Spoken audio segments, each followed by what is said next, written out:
Welcome back to Trendy or Timeless, a series here on Anything Goes where we analyze various clothing items and fashion trends, and I determine whether I think they are trendy or timeless. And today, we're specifically focusing on the 80s. Why?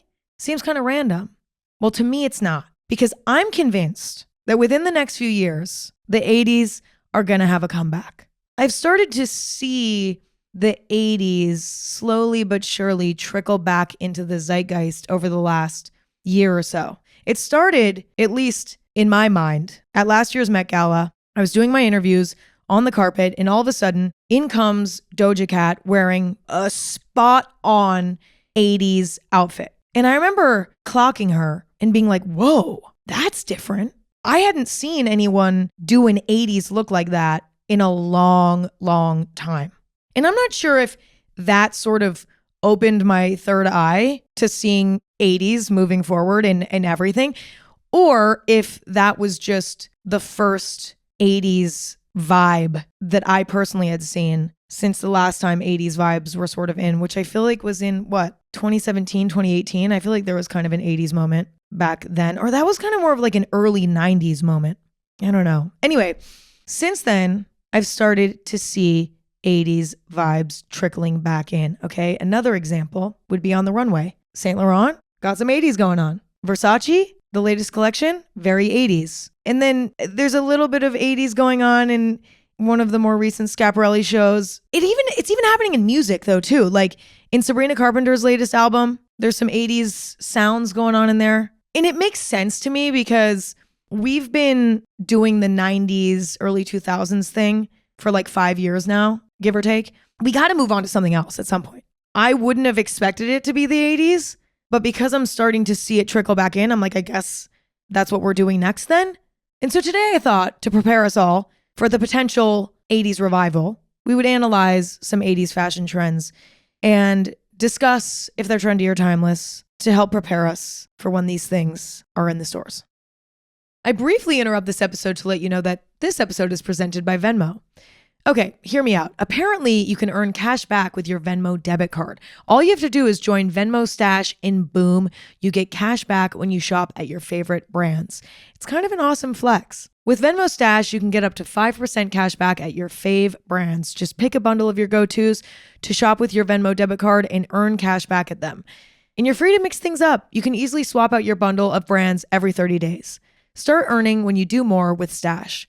Venmo Stash terms and exclusions apply. Max $100 cash back per month. See terms at venmo.me/stash terms. Now back to the episode. Starting with power suits with shoulder pads, like gorgeous, beautifully tailored, beautifully colored, sharp, powerful suits for both men and women with big, broad shoulders. Think like a deep maroon, stiff, monochromatic. That's what I think of when I think of a power suit. Shoulder pads are very 80s. Shoulder pads aren't just present in power suits, but those two things go hand in hand. So I thought I'd lump them together as one trend. On a personal level, I actually really like this trend. I love a beautifully tailored suit. I love big, built-out shoulders. I love shoulder pads. I love the silhouette.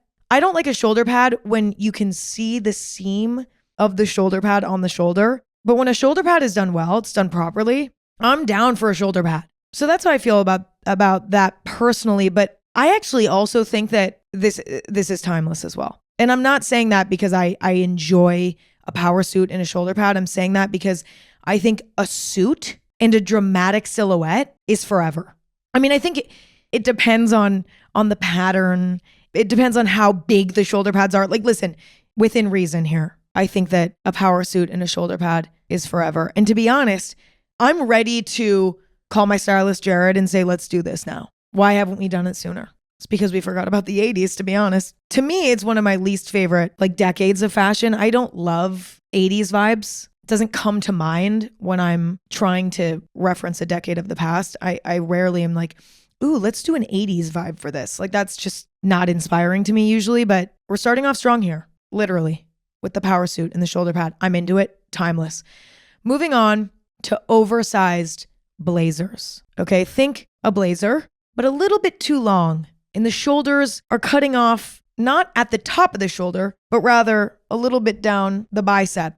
On a personal level, I don't love an oversized blazer. It's just, to me, kind of maybe messy. Like when I think of a blazer, I think of chic, sharp, tight tailoring, right?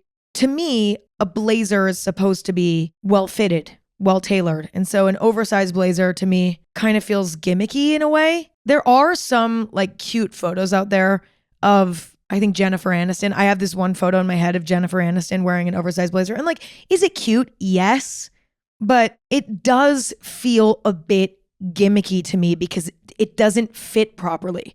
Do you know what I'm saying? Like, I think because the nature of a blazer is good tailoring, it being oversized feels silly. But like, listen, I think a really, really simple oversized blazer, like perhaps like a black oversized blazer, like that to me could be timeless. I think an oversized blazer that is like barely noticeable that it's like an oversized blazer. Like imagine this, okay? I'm imagining like an all black outfit, black slacks, black turtleneck, black oversized blazer. Like that to me feels timeless. But like if it's obvious that an oversized blazer is being worn because there's contrast in the outfit, like jeans in a t-shirt and then an oversized blazer, that to me feels less timeless. But then I'm torn because a blazer is such a classic jacket that part of me is like, could a blazer ever go out of style? Even if it's oversized, maybe not, because it's such a timeless style of jacket. I don't love it personally, but it's definitely technically a timeless shape. So I am a bit torn. I'm going to go with trendy. I think a blazer that fits properly is timeless. I think there are a few rare occasions where an oversized blazer could be timeless. If it's super understated and almost doesn't even read like an oversized blazer, like technically it is, but it doesn't read that way. Wait, but then does that make it timeless? Wait, I think I just changed my mind. I do think you can make it work. You can make it work. Wait, I think I just changed my mind. Okay, now, you know what? Timeless. Oversized blazer is timeless. As long as it's styled in a way where the oversized blazer isn't like the focal point of the outfit. Okay, that's my answer. Moving on to high-waisted jeans. I'm talking really high-waisted, okay? I'm not talking about like, cutting off at the belly button. I'm talking about going an inch above. This is another thing that I don't like. I do not like high-waisted jeans. I do find them to be gimmicky. Like jeans don't need to go up that high. I feel like my evidence for high-waisted jeans being trendy is how I feel about them right now and how most people feel about them right now. They feel chuggy. They feel of a different time. You know what I'm saying? Like high-waisted jeans were super in when I was maybe in high school, I think, maybe middle school or high school. And now no one's looking for high-waisted jeans. And I feel like the conversation around a high-waisted jean is, ugh. I think they might come back, unfortunately, kind of. I don't really care. I mean, like, it's not like a skinny jean. Like, I feel like a high-waisted jean is definitely less polarizing than a skinny jean, but I'm going to say trendy. I do think that there are rare occasions where a high-waisted jean could be styled in a way that feels modern and unique and interesting. It's sort of a basic enough clothing concept that you could definitely get creative and find a way to make it feel interesting enough that it's almost timeless. But I think 90% of the time a high-waisted jean is trendy. And so to me, it's going in trendy. I think the only timeless waist height for jeans would be like classic mid-height waisted jeans, mid-waisted jeans, like a Levi's 501. A low-waisted jean, like that's not timeless. We've all watched that come in and out now twice in our life. I think the high-waisted jean falls into the same category, trendy.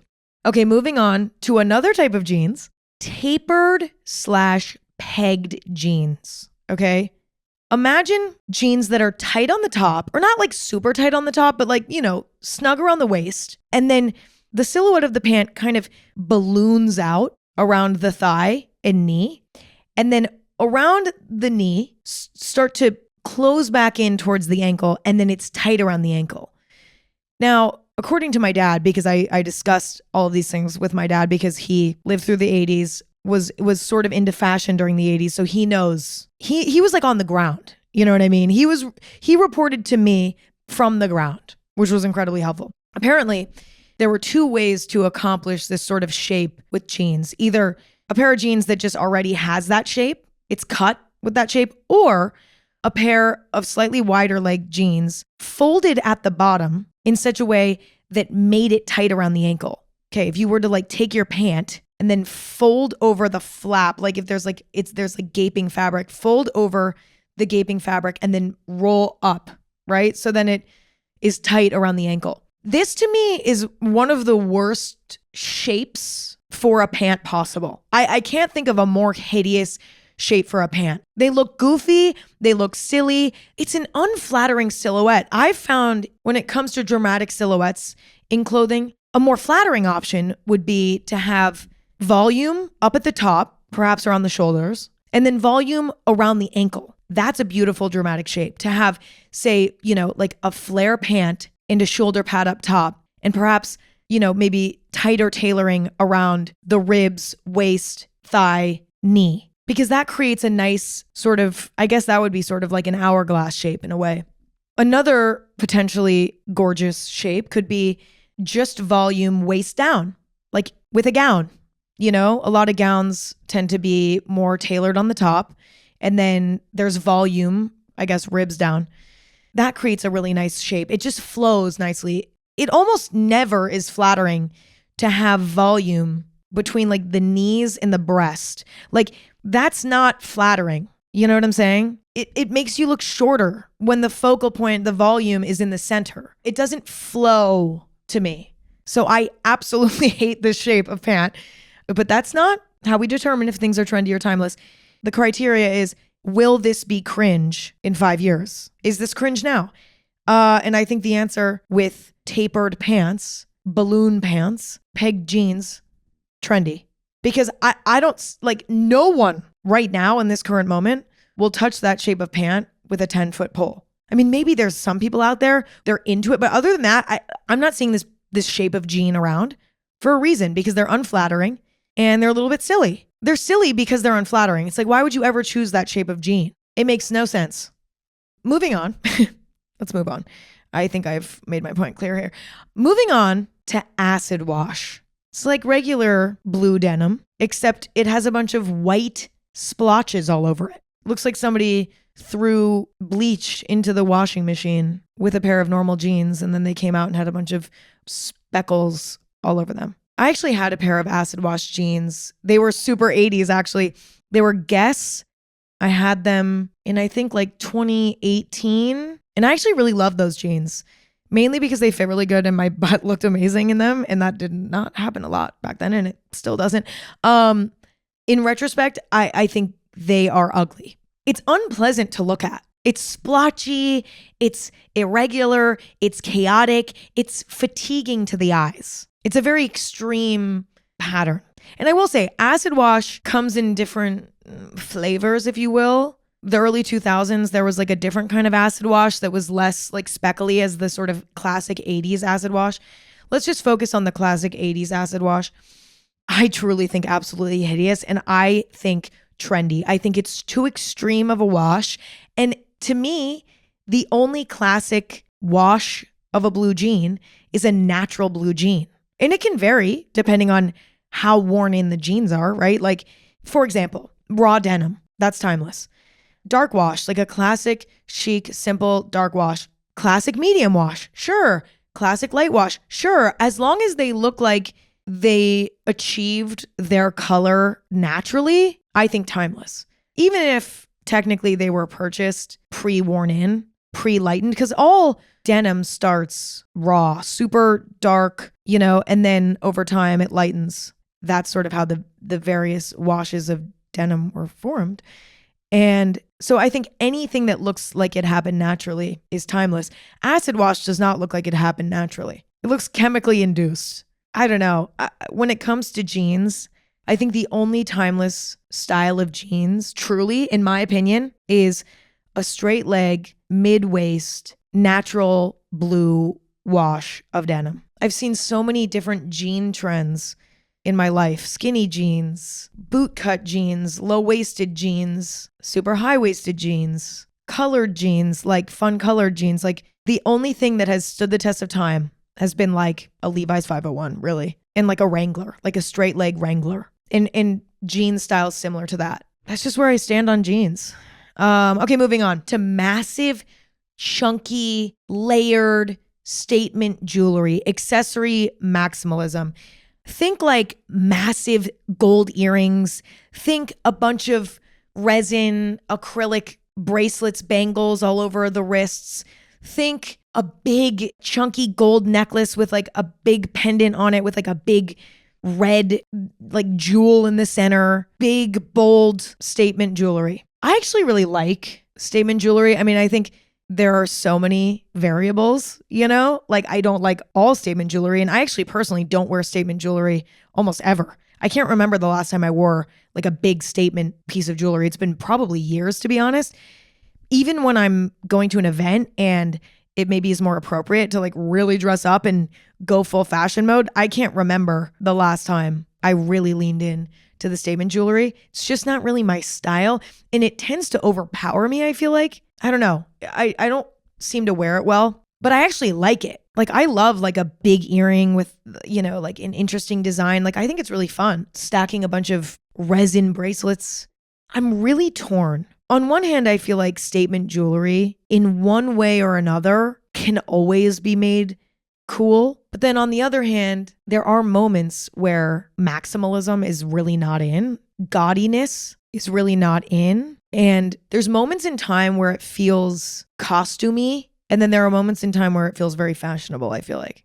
I'm leaning towards trendy, but I think if it's truly your personal style, like this is one of those things where if it's really your personal style to wear statement jewelry and you're super into jewelry, I think it can be timeless on an individual level. But I think overall, I'm going to say trendy, but I'm really hesitant. Like I'm only like 75% sure that I think trendy. I don't know. I might change my mind on that, but that's where I stand right now. Whenever I'm really conflicted on whether something feels trendy or timeless, I think about what it would look like in an image from 100 years ago. Like how out of place would that particular item seem? And I know that one time, actually twice, 2 times on this podcast, I've said that I think the Labubu is a timeless design.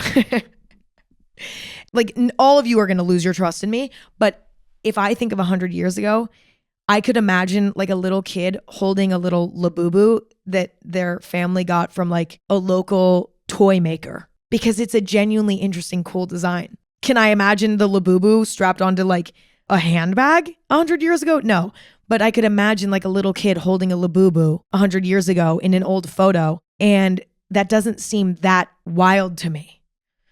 Why are we talking about Labubus? Why did I bring this up? I don't want to talk about Labubus today.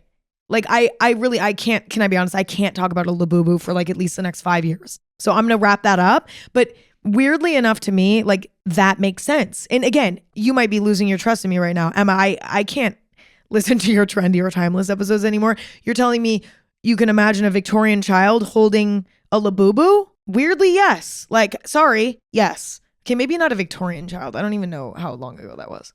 I forget.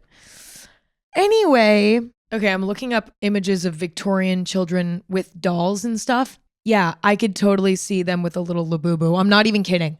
But like they were holding little dolls. They were holding little teddy bears. Like the teddy bear started as a trend and then now it's considered a timeless toy. It's like, I don't know. I don't know why I feel this way. And I don't know why I'm also dying on this hill. It's like, I should probably just let it go. Let's move on. Let's go back to the 80s. Okay. Next, we have classic 80s, bright neon colors, busy patterns, animal prints, weird geometric, bright colored, chaotic prints. Just like the brightest, most busy patterns and prints you could possibly imagine. I really don't love this vibe, to be honest. I don't love this vibe. It hurts my eyes. It kind of feels like a Halloween costume to me. Can't really unsee it. If I see someone wearing all neon, a bunch of, you know, like with like cheetah print and then there's like polka dots and it's like, to me, it feels like an 80s Halloween costume. It's so bright. It's so loud. It's so fatiguing that we all get sick of it pretty quickly. Like, I feel like anytime we have like a neon wild pattern phase, we're out of it within 2 years as a society. I think this is an obvious trendy to me. We've seen it come in. We've seen it go out. It's just, and it never lasts. Trendy. Moving on. Moving on to bold, colorful, graphic makeup. Okay, think like a green smoky eye with like a navy blue, sharp, angular, sort of winged out, smoked out liner with like red in the tight line and like sharp lines, dark mascara, and like a bright lip. Think just bold, graphic 80s makeup. I actually recently did kind of an 80s inspired makeup look for the Mugler fashion show this last fashion week that I attended. And I absolutely loved it. It's a lot of makeup. It can be a little bit overpowering on the face, but I love it. And I'm about to say something. Oh shit. I just did my 100 years ago test and the 80s makeup did not stand up. It did not. It doesn't work.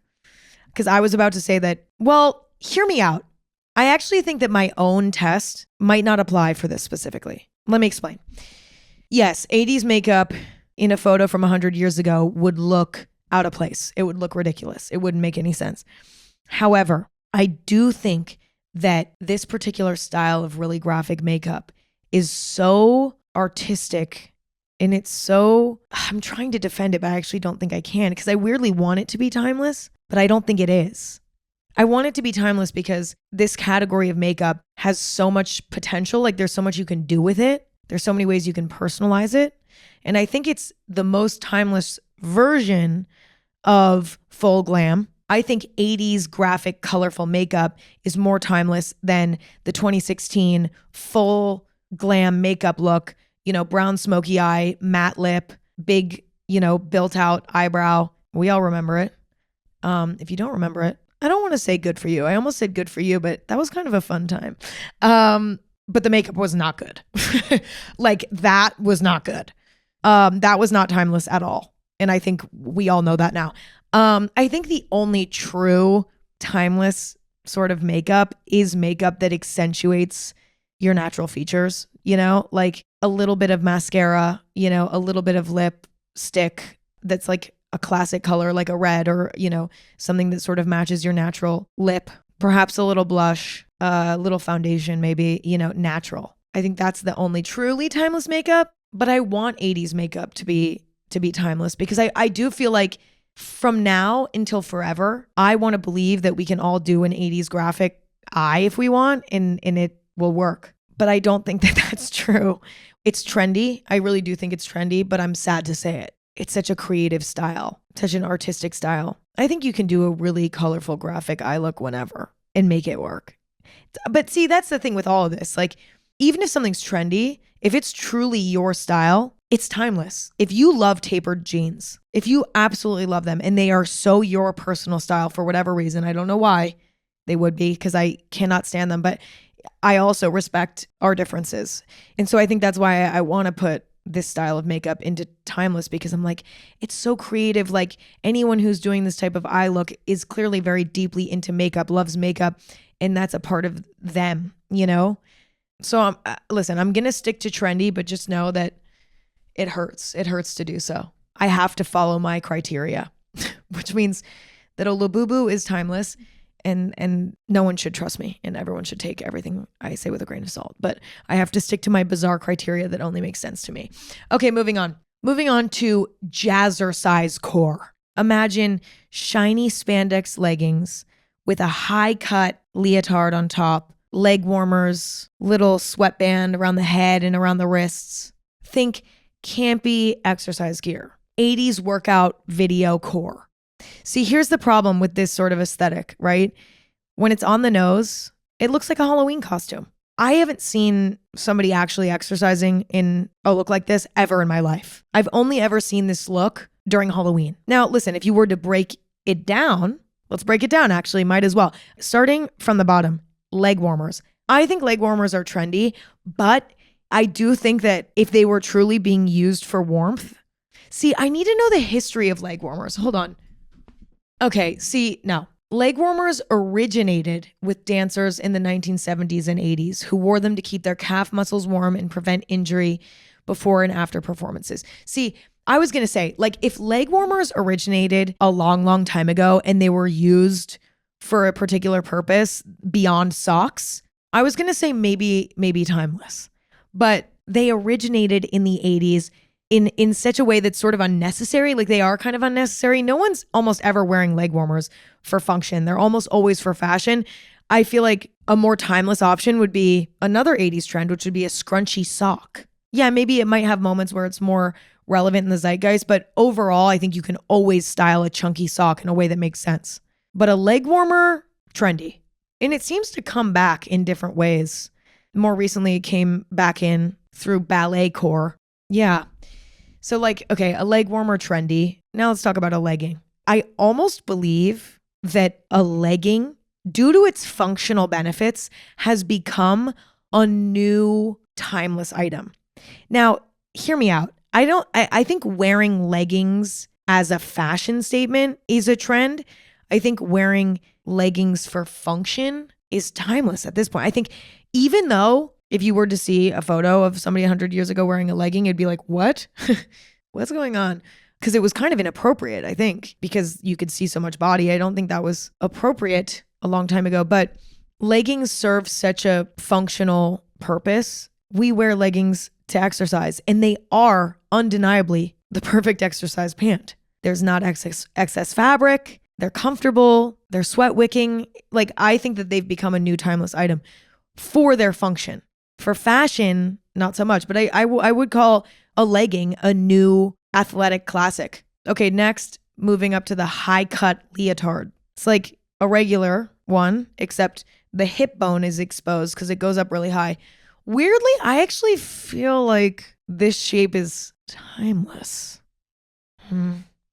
No, maybe I don't actually. I was thinking timeless because I'm like that dramatic shape, I think could be styled in so many different ways. And it's like a simple enough sort of garment that I feel like it could be timeless. But I actually think the only timeless sort of leotard would be one that's just a normal cut. And I mean, I don't even know if a leotard's timeless. It's like kind of a niche item, and no one's wearing a leotard to exercise unless you're a gymnast usually. See, it's almost such a niche item that it's like maybe that makes it timeless. But no, I don't think so. Because I'm thinking about, like, there was a trend maybe in 2019-ish, if I'm remembering correctly, maybe in 2018, maybe in 2020. I can't remember. Anyway, around that time, a few years ago, it was a trend to wear a bodysuit or leotard, technically, that had a high cut, and then you'd wear pants, and then you could see the hip bone. And that went out of style. Okay, that has cemented my opinion. Trendy for that. And then last but not least, sweatbands. Who's wearing sweatbands? No one's exercising in a sweatband. It's strictly for Halloween costumes only. Although, to be honest, I actually think a sweatband would be kind of useful. And we should bring them back for function if they actually work. Maybe I'll wear a sweatband to, well, I guess people who play tennis wear sweatbands, right? Or is that just like 80s tennis? I don't know. I don't know enough about sweatbands. But to me, they're such like a niche item. Let's just call them trendy, but it's like, who cares? I briefly paused this episode to let you know that this episode is brought to you by Uber. You should check out Uber One for Students. It comes with a bunch of perks like $0 delivery fees, up to 10% off eligible orders, and 6% back in Uber credits on rides. Plus, daily freebies from your favorite brands. Try it out now and get your first 4 weeks free. Become an Uber One for Students member and start saving on Uber and Uber Eats. Eligibility and member terms apply. Now back to the episode. Okay, moving on to fanny packs. I don't like a fanny pack either. I'm sorry I'm being so negative, but I just really don't like a lot from the 80s. Other than shoulder pads and power suits, I'm kind of not loving the 80s. It was really bright. It was really busy. It was really hard to look at. Fanny packs are no exception. I mean, listen, I will say fanny packs are convenient. I'll give them that. They are convenient. And I think the concept of like a belt bag is a timeless concept. But the classic shape and design of the fanny pack is so ugly and so polarizing that's why, to me, despite its function, I think it's trendy. It gets people angry. It's similar to skinny jeans. Like, people hate fanny packs because there's something about them that's just so ugly, which is unfortunate because it's actually like a really useful design. Honestly, I think we just need somebody to create a belt bag with a new shape that has a new feeling, that doesn't even feel like a fanny pack. Perhaps it even has a new name.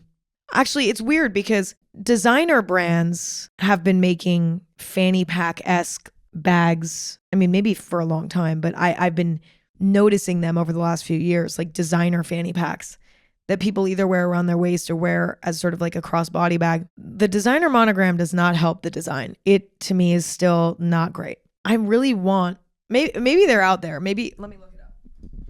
Okay, I just looked up chic, unique belt bag. And there actually are some options out there. Oh, wow. Now I'm remembering that I, 2 years ago at Coachella, wore a belt bag that kind of looked, I mean, it doesn't look like a fanny pack, but it was a belt bag. But I didn't even process in my brain as a belt bag because it, to me, felt so different. It didn't anyway, okay. I think the concept of a belt bag, timeless. I think a fanny pack, trendy. Moving on.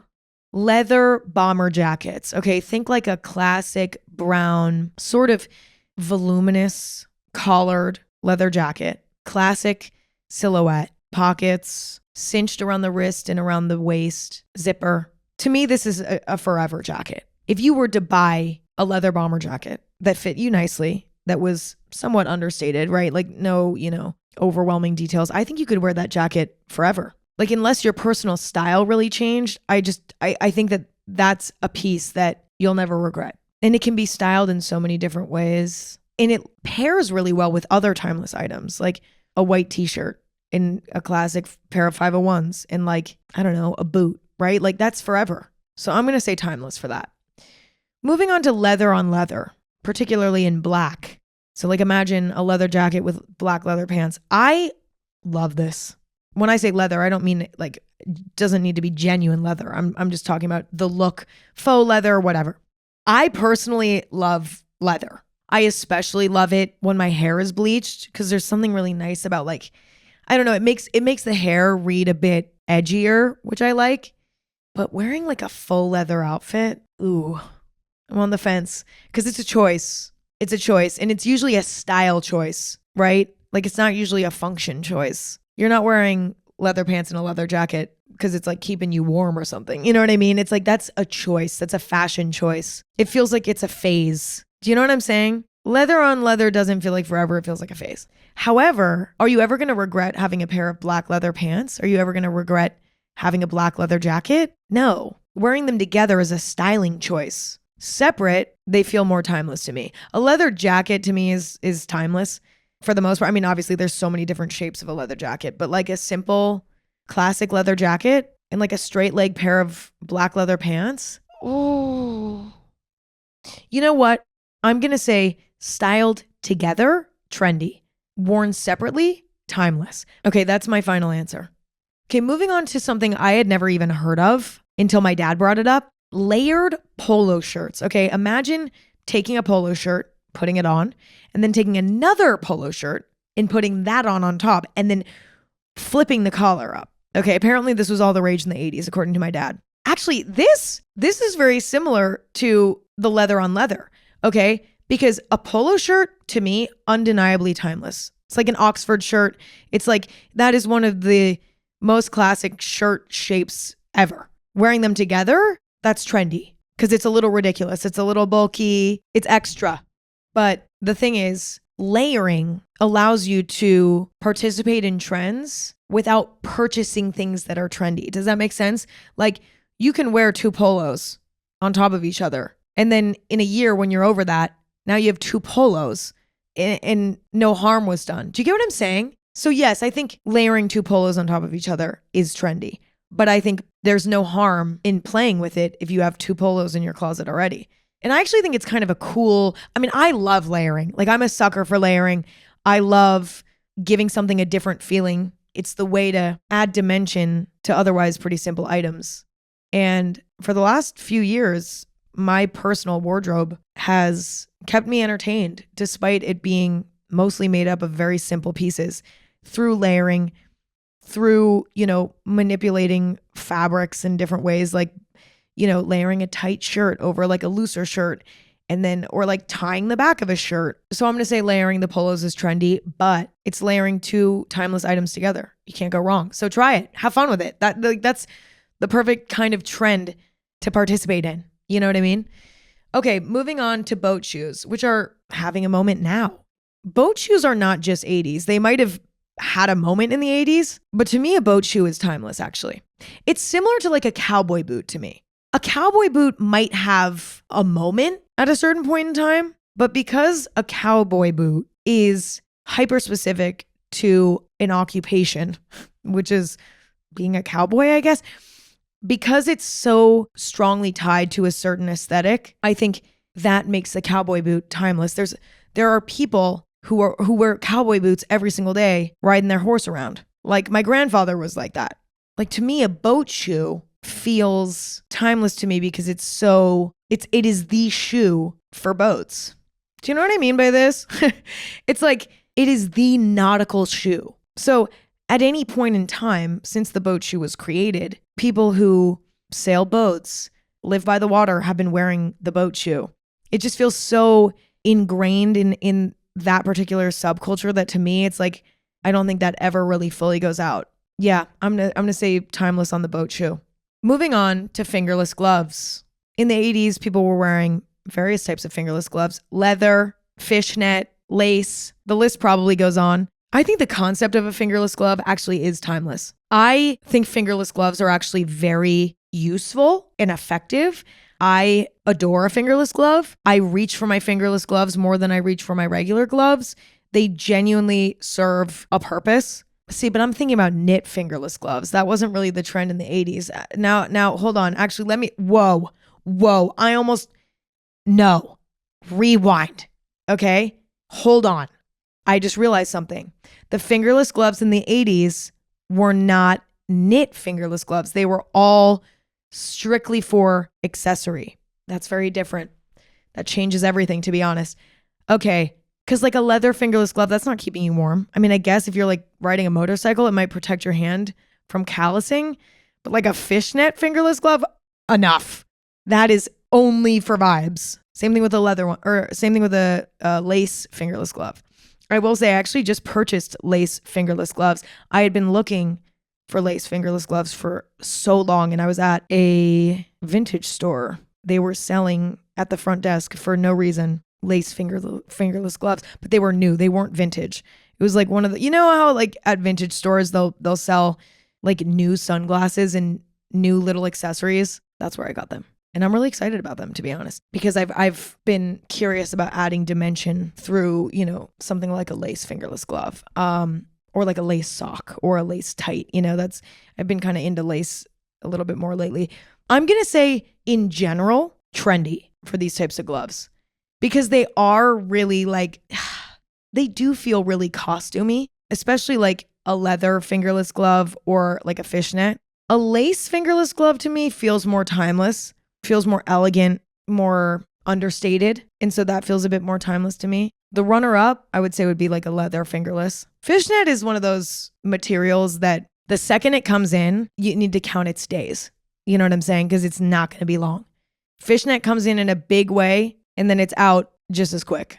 I'm going to say fingerless gloves are trendy, but a little like dainty little lace one or like leather, a simple leather pair that you wear with your favorite leather jacket. Like, I don't know. I think that could work. So I'm kind of 50-50 on it. I'm going to say trendy, but just know that there are exceptions. Next, we have a skinny tie. What's a skinny tie, you may ask? Well, it's like a normal tie, but it's just skinnier. Probably like, I don't know what, like an inch wide, pretty straight all the way down. I love a skinny tie. A regular tie is totally chic and cool, but it's like, I've seen that a million times. I've also seen a skinny tie many times, but there's something cooler about it. It's also like hot. Let me explain.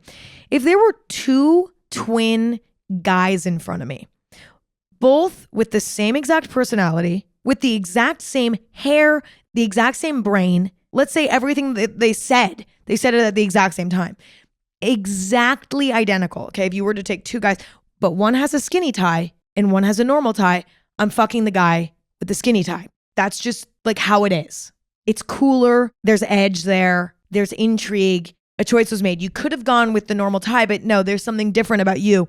And maybe it's narcissism. Well, I'm going to go find out because the skinny tie, it's interesting. It catches my eye, but it's still so simple that I think it's timeless. I'm hesitant to say that because I think a normal tie is obviously the most timeless, but I think a skinny tie is so similar to a regular tie. It's like, come on. It's like a difference of inches, maybe even an inch. It's such a subtle difference. I'm going to say timeless, and I'm going to say smash. Smash the guy with the skinny tie for me. Okay, next we have white shoes. Okay, think white high top Reebok sneakers. Think white Capezio dance shoes. White shoes. This was something I saw over and over again when I was researching for this episode. Just like a lot of white shoes. And a lot of them were narrow. Like even the Reebok sneakers, they're chunky in a way, but then they're also narrow in a way. Kind of maybe even a slightly bit, maybe a little bit pointy even. Not really, but like a little. And then the Capezio dance shoes almost look like a dress shoe, but in white. And they're technically dance shoes. I don't love a white shoe, to be honest. I really don't. I prefer a black shoe. I like the grounding feeling of a black shoe. However, I did see a photo recently of somebody wearing a pair of white shoes. And I was like, wait, that's cool. I might start getting into white shoes. But actually, I do have a pair of white shoes. One of my favorite shoes. It's a pair of cream flats, tabby flats. But for some reason, because they're cream, they don't feel like it feels different to me. It reads different to me. I'm talking about white shoes, white sneakers, white dress shoes. I'm going to go ahead and say timeless because it's such like a broad category. And also because I think you can always make a white sneaker work or a white dress shoe. Ugh, but I don't like it. But I might change my mind down the line.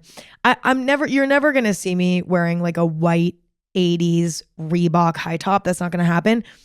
A white Capezio dance shoe, like I don't think I'm ever going to wear those, but like stranger things have happened. By the way, I didn't even know what a white Capezio dance shoe was. My dad had to fill me in and like tell me what type of shoe they were because I had never seen them really before, or I never clocked them because they were pretty understated. Yeah, and I mean, I don't really like them, but they are kind of classic and understated enough that never say never with those. Whereas the Reebok high top, if that happens, honestly, like you should get worried. Like something happened. Like I was cloned and my body was swapped because like that, or like I really hit my head and everything about me changed. Yeah.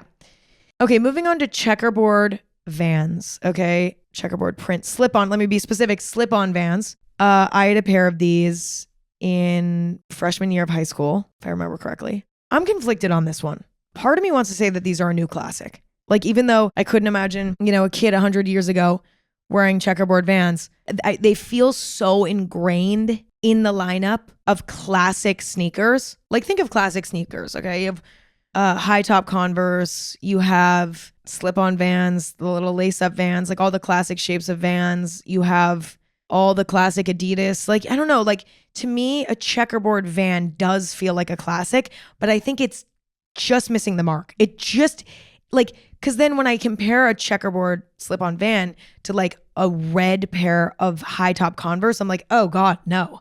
The checkerboard print Van is trendy. It's definitely trendy because the red high top Converse, that is forever. A black high top Converse, that's forever. An Adidas Gazelle, that's forever to me. So I'm going to say trendy, but just know that it almost made it to timeless. And you know what? In 20 years, I might change my answer if it truly stands the test of time, but I think it's too soon to say right now. And last but not least, we have jelly shoes. Okay, what's a jelly shoe? Well, it's a rubbery shoe, usually in some sort of feminine silhouette, like a ballet flat sort of shape or a Mary Jane-ish sort of shape, or like one of those cross-hatched jelly shoe, like the cross-hatched ones. They usually come in classic colors. I've seen a lot of red jelly shoes, green, like, kind of like a minty green color, black, clear. I'm actually going to say that these are timeless, to be honest. And it shocks me because I have seen these come and go in a really vivid way throughout my life. But I actually think that due to their timeless shape, the material is what makes them more trendy. The shape is undeniably timeless because the jelly shoe is just taking timeless feminine shoe silhouettes, right? And then making them out of like rubber. I think the material is an inconsequential detail enough to the point where I think these could be worn in a bazillion different ways forever. And if you were to go back in time and see somebody wearing a jelly shoe, I don't think it'd be that weird. Sorry. And that's that. 80s, trendy, or timeless. Listen, I know I was really negative in this trendy or timeless. I'm sorry. I really clearly do not like it. Fashion from the 80s. However, you might see me in a power suit soon. So like, listen, it's possible. It's going to be interesting to see if the 80s actually come back or if the trend cycles are just so all over the place at this point that nothing really ever will have a full-on resurgence ever again because everybody's kind of doing their own thing and there are so many different micro trends going on all at once that like the 80s are having a moment, but also the 70s, but also the 90s, but also the early 2000s, but also something brand new, but also like it does kind of feel like it's impossible for anything to have a proper resurgence at this point because style has just become so all over the place, which is exciting and kind of fun, but also interesting. So we'll see. We'll see. I mean, the 90s are definitely in and have been in for the last 2 years or so, if not even maybe 3 years, in a way that feels palpable to me. Is that going to happen with the 80s? I don't know. It almost feels like it's not a cool enough era of fashion for it to fully come back, but stranger things have happened. We wore galaxy print and we drew mustaches on our finger and then held it up to our lip. And we, wore shirts that said, but first coffee, like we did that. So stranger things have happened and it'll be interesting to see if the 80s revival comes to be. That's all I got for today. Thank you all for listening and hanging out. If you enjoyed this, if you had fun, new episodes of Anything Goes every Thursday and Sunday. You can stream anywhere you get podcasts. Although if you want to watch video, that's on YouTube and Spotify.